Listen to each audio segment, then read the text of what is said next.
Muy buenas noches, mi nombre es Santiago Villamizar, soy del curso 1102 y este es mi audio video sobre el pensamiento económico keynesiano y de Karl Marx. Entonces vamos a empezar con la economía keynesiana. Entonces, la economía keynesiana es la escuela keynesiana que nace de la mano de John Maynard Keynes con su libro Teoría General sobre el Empleo. Entonces, El interés y el dinero fue publicada a raíz de la Gran Depresión. Entonces, como ya lo sabemos, la Gran Depresión fue la crisis del 29, que cuando estallaron como se venía, digamos, del haber ganado de la Primera Guerra Mundial y pues las personas como de Estados Unidos por digamos, esa alegría, empezaron a despilfarrar dinero que de pronto no llegaron a tener. Entonces se creó la Gran Depresión, pero con esta economía keynesiana se logró salir adelante. Entonces la teoría propone darle mayor poder y nuevas herramientas a las instituciones para que puedan evitar las crisis económicas. Entonces en las instituciones es más tanto lo político, entonces se involucra un poco más la política. Entonces, con las crisis financieras que padeció accidentes en cambios periodos, se pudo observar que la postura liberal de no arbitraje sobre el mercado no aplicaba a la falta de empleo. En consecuencia, Keynes propuso el modelo intervencionista. Entonces ahí es donde juega un gran papel lo que es la política. Entonces ellos son como los encargados de que no haya ningún disturbio y que se mantenga de una forma muy controlada la economía, orientando a atacar este problema. Entonces, al que no se llegue a despilfarrar y se lleguen a crecer, a crear grandes burbujas bursátiles. Entonces, las características. Entonces, el keynesianismo presenta unos cuantos elementos que los distinguen de cualquier otro enfoque económico, como las que son: presenta fines determinados a corto plazo. Es una postura contra la liberal. Entonces, ahí las personas, digamos, no pueden, por decirlo así, tomar cierta libertad de poder hacer lo que ellos quieran, sino que tratando de cuidar lo que tienen y siendo un poquito más conservadores. Establece que la demanda es la que sostiene el trabajo. Entonces, entre más personas pidan algo, entonces esto se va a mantener al margen.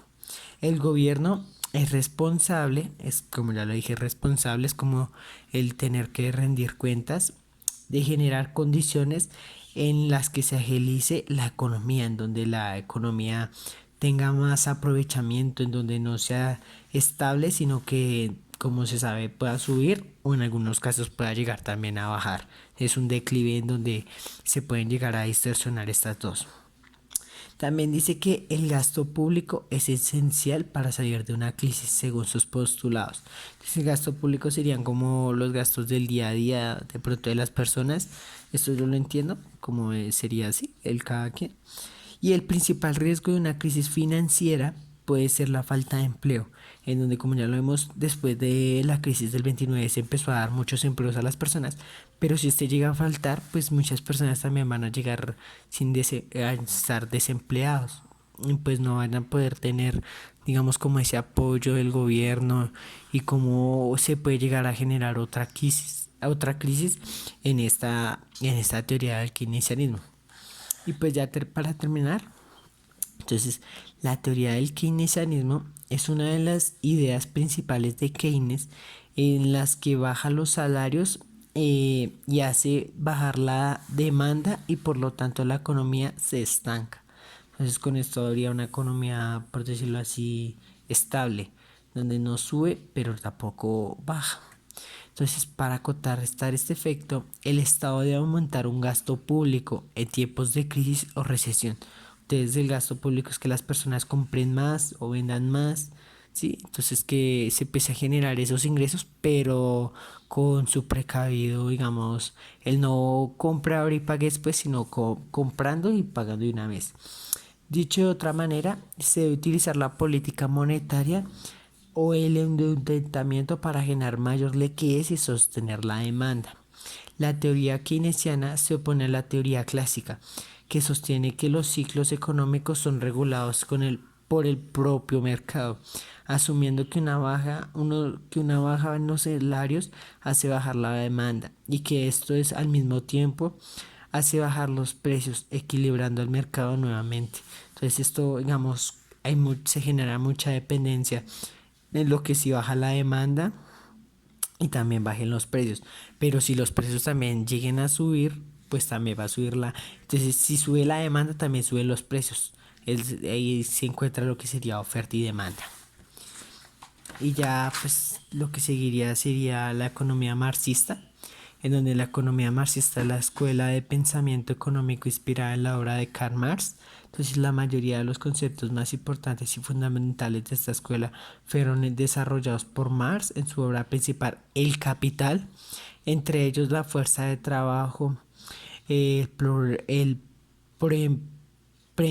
proletariado y burguesía, lucha de clases, plusvalía, materialismo histórico, explotación y la teoría del valor del trabajo. También Marx representa un personaje fundamental en la historia del pensamiento económico. Muchos académicos hacen una distinción entre la economía marxista y el marxismo, manifestando que hay una separación intelectual clara entre los principios económicos expuestos por Marx y su apoyo al socialismo revolucionario y la revolución del proletariado. El proletariado es como las personas del pueblo, ¿sí? Como los que más trabajan, los que más lleguen de pronto a sufrir. Las características del marxismo. Entonces, las características que describen la ideología marxista son: el fin del sistema de desigualdad de clase social es para que exista una única clase o grupo social, como la que podríamos ver que gracias a esta influencia de Karl Marx y de la Unión Soviética se vio cómo es hoy en día lo que hoy es Cuba y cómo llegó a ser.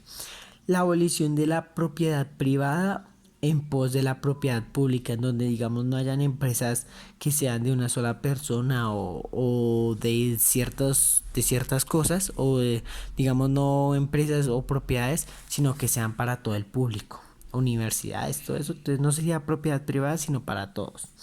El salario de un trabajador debe ser determinado por los beneficios que éste genere.